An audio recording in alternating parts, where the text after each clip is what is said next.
ꯃꯊꯪꯒꯤ ꯔꯥꯁꯤ ꯑꯃꯨꯛ ꯌꯦꯡꯃꯤꯟꯅꯔꯁꯦꯀꯣ ꯑꯗꯣ ꯑꯩꯈꯣꯏꯒꯤ ꯃꯊꯪꯒꯤ ꯔꯥꯁꯤ ꯍꯥꯏꯔꯒꯗꯤ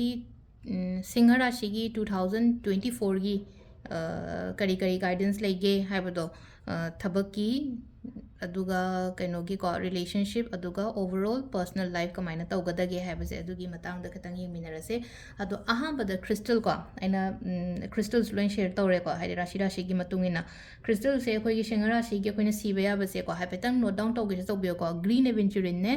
सनस्टोन ने टाइगर आई ने ओपल हाइना स्टोन अमग लेको ओपल से सिबे को सनस्टोन हाइरगदी सिसे सिगी स्टोन से ओइदेने को हाइदी अखोइगी सिंहा हाइरगदी मागी प्लैनेट से नुमित ओइना को अदुना सनस्टोन यूज तौबो याय खुदोब ओइना शेयर सु याय स्माइना ब्रेसलेट ओइना शेयर खुदोब ओइना आइना खुदोब से कैगिनो उत का शेयर तौरिसे कैगिनो हाइ कांसिदा सी सुगुम्बा क्रिस्टल सिना लुपा लिसिंग अमा गुम्बा अमा दुगी रेंज त लोइन लेनो को अमा दई खितंग चाम चनी हेन बनी खंगदे अमनी खंगदे नुंग ओइना खोइ खुदोब मा हेक सारो मतम ददी आय द यौबा मापन तरा मिनिमम दा दुमाइना दुम तौबो जाय को हाइदि याम ड्रगा सु लिसिंग मरी मंगा दि दाइन तौइना को हाइदि क्रिस्टल सी हीलिंग क्रिस्टल ngaतनी सुगुम्बा ओइना सजेस्ट तौबने को जेमस्टोन दी याम गाइना हाइदि तसेंगना मीदुना पामे सिनिंगे हाइरा कांदा दुमाइना पीबदगी हेना अदो सिलेको सनस्टोन लेरको इन अहमद हाइबदो जिगदा अदुगा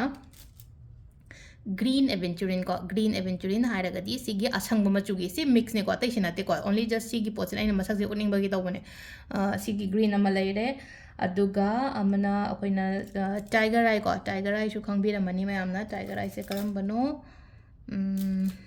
असिदा दुम यावरेको सिदा यावरिबा टाइगर सिगी मचुगी नुंगसेको सिसिनेको अखोइन टाइगर आई हाइसिना टाइगर आई सिबा याय कनो सिबा याय ग्रीन कनो सिबा याय ग्रीन एवेंचुरिन ने टाइगर आई ने अदुगा सनस्टोन लेरे अमना ओपल को ओपल हाइरगदी सिगी वाइट कलर की क्रिस्टल से को सिगी पोट अहुम क्रिस्टल मरी नि को टोटल दे अतै जेना मनी मैग्नेट के ब्रेसलेट तगी उले केनो दो हाइदि नुंग से मसक उटपा खतंगी ओइना अदो सिदा लेरे क्रिस्टल द यूज तौगे हारगदी केनो गी सिंगा राशि अदुगा मचू हाइरा सिने को मचू से येलो म लेरे को हाइदि येलो कैंडल आइन से थाला थमजी येलो लेरे ऑरेंज कलर सु याय पिंक सु याय ब्लू सु याय हाइदि एंगोंदा को आइना ड्रेस कुंबा लेबो खोपतो को सिगी मचू से हंदक चही गोइना खरा खल्ला खल्ला ग लेबियो को ऑरेंज ने येलो ने पिंक ने ब्लू ने अदो सिदा लेरे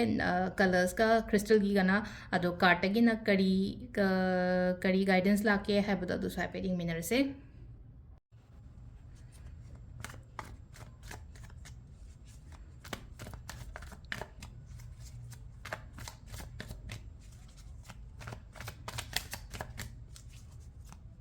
2024 की को 2024 की पर्सनल रीडिंग गुम्बा को यिंग लेरगसु युमदा लागा यिंग यानी को युमदा ला यिंग यानी हारगदी आई 20 डेज मु कई मु अंदकी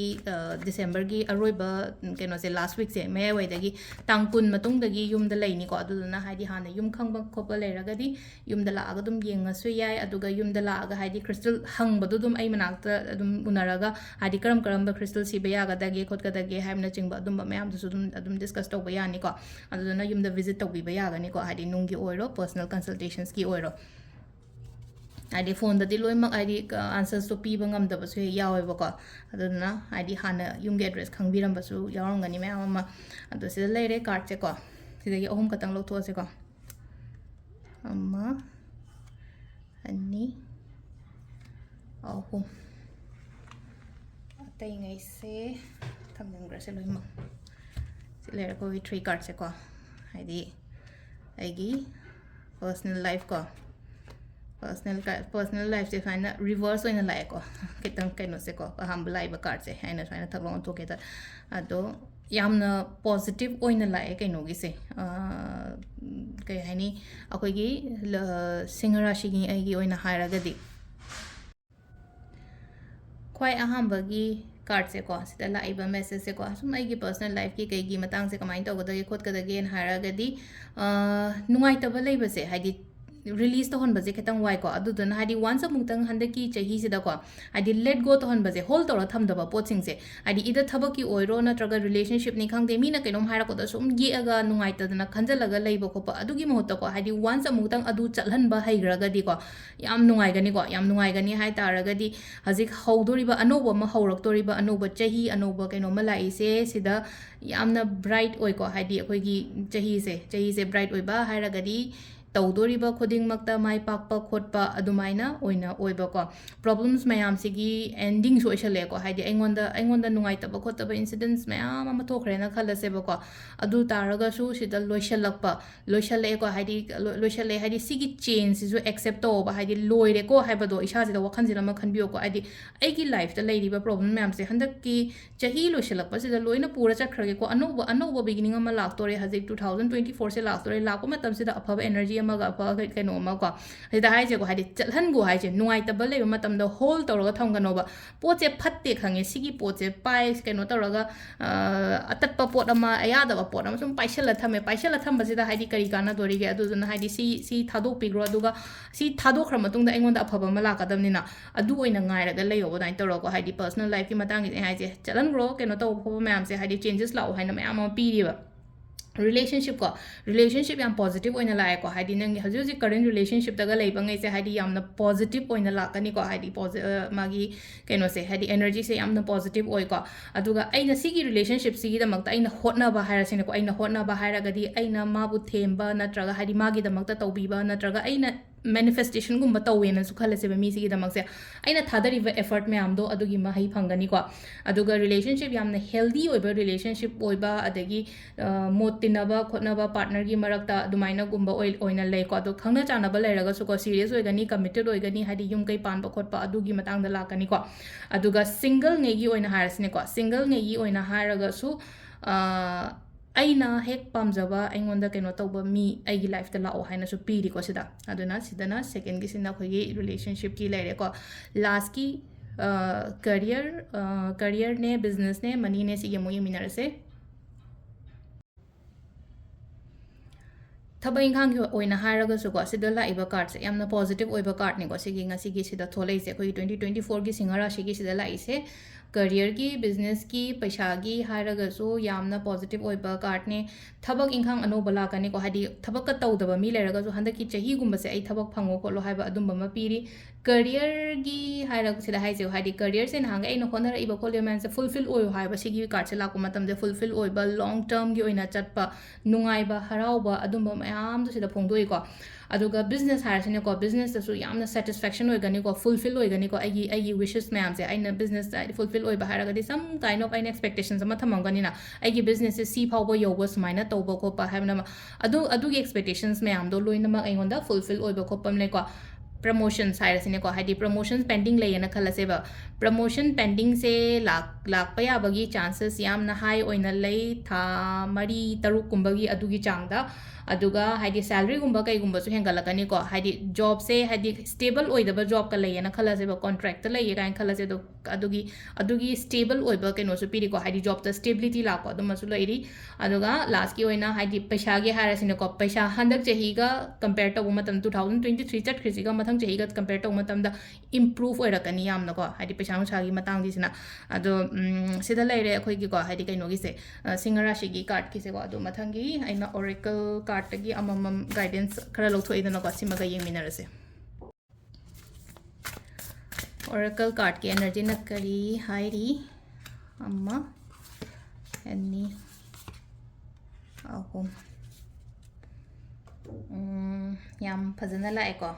याम फजना लाए अहमबगी से को अहमबगी से सिंहगी येंगबने सिंह ओइना लाए को लियो शाइन है लाए को शाइन है हारगदी कनो तौबनीना को हाइदि अखोइगी स्पार्क नि खंगदे नत्रगा हाइदि पुरा हाइदि कनो तौ मंगाल अमा पुरा लाखपदौना तौरेना को सिदा अदो हंदक चहीगी ओइना हाइरगदि सिदा ओरेकल दगी लाइबा मयाम से आइगी थबक इंखांग सिदा फजना कनो माइ पाओ मंगोल ओयो खोलो हाइबने बसिदा अदुगा लीडर की टाइप ता थबक सु तौदोरी को फजना हाइदि अखोइ नुंगसान ने से सोलै से को नुंगसा हाइरगदि कनो दा हाइदि like the king of the jungle हाइकिंग निंगथौ की टाइप ता हाइदि रूल तौबदो पोत मयाम से हाइदि आइना कनो म तौवेना खलसे आइना ꯃꯀꯣꯛ ꯆꯤꯡꯉꯒ ꯑꯩꯅ ꯂꯤꯗꯔ ꯑꯣꯏꯔꯒ ꯑꯗꯨꯃꯥꯏꯅꯒꯨꯝꯕ ꯇꯧꯕꯤꯕꯁꯤꯗ ꯂꯩꯁꯦꯀꯣ ꯑꯗ ꯇꯧꯕꯗꯁꯨ ꯀꯤꯔꯣꯏꯕ ꯑꯃꯈꯛ ꯑꯩꯅ ꯀꯩꯅꯣꯝꯃ ꯇꯧꯕ ꯃꯇꯝꯗ ꯑꯀꯤꯕ ꯀꯩꯝꯇ ꯈꯪꯉꯣꯏꯀꯣ ꯑꯩ ꯐꯖꯅ ꯑꯩ ꯇꯧꯔꯒꯦ ꯍꯥꯏꯕꯒꯤ ꯆꯞ ꯌꯨꯡꯕ ꯍꯥꯏꯇꯥꯔꯦꯀꯣ ꯍꯥꯏꯗꯤ ꯀꯩꯅꯣꯒ ꯕꯤꯖꯅꯦꯁ ꯏꯁꯥꯒꯤ ꯕꯤꯖꯅꯦꯁꯀ ꯇꯧꯕ ꯃꯤ ꯑꯣꯏꯇꯥꯔꯒꯗꯤ ꯌꯥꯝꯅꯁꯨ ꯀꯥꯟꯅꯒꯅꯤꯀꯣ ꯑꯗꯨꯒ ꯑꯇꯩ ꯑꯇꯩ ꯑꯦꯛꯖꯥꯝ ꯊꯥꯒꯗꯕ ꯈꯣꯠꯀꯗꯕ ꯂꯩꯔꯒꯁꯨ ꯃꯥꯏ ꯄꯥꯛꯄꯒꯤ ꯑꯣꯏꯅ ꯍꯥꯏꯔꯒꯗꯤ ꯐꯖꯅꯗꯤ ꯄꯤꯔꯤꯁꯤꯗ ꯑꯗꯣ ꯂꯦꯝꯍꯧꯔꯤꯕ ꯀꯥꯔꯠ ꯑꯅꯤꯁꯦꯀꯣ ꯁꯤꯗ ꯂꯥꯛꯏꯁꯦ ꯔꯦꯇ꯭ꯔꯣꯒ꯭ꯔꯦꯗ ꯔꯤꯚ꯭ꯌू ꯍꯥꯏꯅꯁꯨ ꯂꯥꯛꯑꯦ ꯑꯗꯨꯒ ꯑꯦꯔꯤꯁꯁꯨ ꯂꯥꯛꯏꯀꯣ ꯑꯦꯔꯤꯁꯁꯦ ꯑꯦꯛ ꯀꯩꯀꯥ ꯇꯧꯕ ꯑꯦꯛ ꯍꯥꯏꯔꯒꯗꯤ ꯑꯦꯛꯁꯟꯒꯨꯝꯕ ꯂꯧꯕꯁꯦ ꯊꯕꯛ ꯇꯧꯕ ꯃꯇꯝꯁꯤꯗ ꯊꯕꯛꯀꯨꯝꯕ ꯇꯧꯕ ꯑꯦꯛꯁꯟ ꯂꯧꯕ ꯍꯥꯏꯔꯒꯗꯤ ꯑꯦꯔꯤꯁꯁꯦ ꯑꯩꯈꯣꯏꯒꯤ ꯁꯤꯒꯤ ꯁꯥꯁꯦ ꯑꯩꯈꯣꯏꯒꯤ ꯃꯦꯁ ꯔꯥಶꯤꯁꯦ ꯍꯥꯏꯗꯤ ꯀꯩꯅꯣ ꯇꯧꯕ ꯃꯤꯁꯦꯀꯣ ꯑꯗꯨꯝ ꯊꯦꯡꯒꯥꯏꯅꯔꯒꯦ ꯍꯥꯏꯕꯒꯤ ꯏꯁꯥꯗ ꯀꯩꯅꯣꯝꯃ ꯂꯩꯒꯅꯤꯕ ꯏꯁꯥꯁꯤꯗꯀꯣ ꯑꯦꯅꯔꯖꯤ ꯑꯃ ꯂꯥꯛꯀꯅꯤꯀꯣ ꯍꯟꯗꯛꯀꯤ ꯆꯍꯤꯁꯦ ꯍꯥꯏꯗꯤ ꯍꯦꯛꯇ ꯀꯩꯅꯣ ꯇꯧꯔꯒꯦ ꯈꯣꯠꯂꯒꯦ ꯍꯥꯏꯗꯤ ꯒ꯭ꯌꯥꯟ ꯃꯦꯟ ꯇꯥꯗꯅ ꯑꯃꯨꯛ ꯈꯔ ꯑꯗꯨꯝꯕ ꯈꯔ ꯂꯥꯛꯀꯅꯤꯕ ꯑꯗꯨꯀꯥꯟꯗꯨꯗ ꯀꯩꯗꯧꯕꯗ ꯑꯩ ꯈꯇꯪ ꯁ꯭ꯂꯣ ꯗꯥꯎꯟ ꯆꯠꯂꯨꯀꯣ ꯁ꯭ꯂꯣ ꯗꯥꯎꯟ ꯆꯠꯂꯣ ꯆꯠꯄ ꯍꯥꯏꯔꯒꯗꯤꯀꯣ ꯃꯅꯤꯡ ꯈꯇꯪ ꯍꯟꯕꯗꯣ ꯐꯖꯅ ꯈꯟꯗꯕ ꯐꯖꯅ ꯔꯤꯚ꯭ꯌೂ ꯇꯧꯕ ꯁꯤꯒꯤ ꯃꯇꯥꯡꯁꯤꯗꯀꯣ ꯑꯦꯔꯤꯁꯁꯦ ꯐꯗꯤ ꯐꯩꯀꯣ ꯌꯥꯝꯅ ꯍꯥꯏꯗꯤ ꯊꯕꯛ ꯇꯧꯕ ꯃꯇꯝꯗ ꯌꯥꯝꯅ ꯑꯩꯈꯣꯏꯒꯤ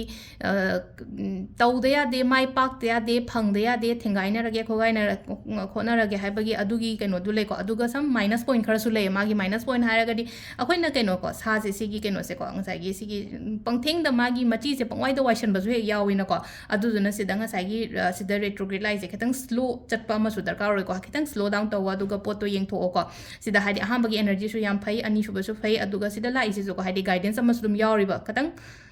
ꯕ꯭ꯔꯦꯛ ꯈꯔꯒ ꯐꯥꯔꯒ ꯇꯧꯕ ꯑꯗꯨꯝꯕꯩ ꯃꯇꯥꯡꯗꯅꯀꯣ ꯑꯗꯣ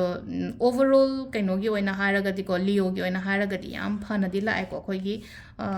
2024ꯒꯤ ꯔꯤꯗꯤꯡꯁꯦꯀꯣ ꯑꯗꯣ ꯃꯈꯥ ꯇꯥꯕ ꯑꯃꯨꯛ ꯌꯦꯡꯃꯤꯟꯅꯔꯁꯦꯀꯣ ꯃꯊꯪꯒꯤ ꯔꯥಶꯤ ꯀꯩꯅꯥ ꯔꯥಶꯤ ꯑꯣꯏꯔꯅꯤꯀꯣ ꯀꯩꯅꯥ ꯔꯥಶꯤꯁꯦ ꯊꯨꯅ ꯑꯗꯨꯝ ꯁꯦꯝꯃꯛꯅꯕ ꯍꯣꯠꯅꯔꯒꯦꯀꯣ ꯍꯥꯏꯗꯤ ꯃꯌꯥꯝꯅ ꯃꯤꯟꯅꯗꯤ ꯋꯥꯠꯂꯤ ꯈꯣꯠꯂꯤ ꯍꯥꯏꯕꯗꯣ ꯑꯗꯨꯝ ꯑꯩ ꯅꯨꯃꯤꯠ ꯅꯤꯅꯤ ꯍꯨꯝꯅꯤꯁꯤꯗꯀꯣ ꯅꯨꯃꯤꯠ ꯅꯤꯅꯤ ꯍꯨꯝꯅꯤꯁꯤꯗ ꯂꯣꯏꯅꯃꯛ ꯂꯣꯏꯁꯤꯟꯅꯛꯅꯕꯗꯤ ꯇꯧꯒꯦ ꯍꯥꯏꯗꯤ ꯊꯕꯛ ꯉꯝꯃꯒꯗꯤꯀꯣ ꯑꯗꯣ ꯁꯤꯗ ꯂꯩꯔꯦ ꯑꯩꯈꯣꯏꯒꯤ ꯉꯁꯤꯒꯤ 2024ꯒꯤ ꯁꯤꯡꯍ ꯔꯥಶꯤꯒꯤ ꯀꯥꯔꯠꯀꯤ ꯔꯤꯗꯤꯡꯁꯦꯀꯣ ꯊꯦꯡꯛ ꯌꯨ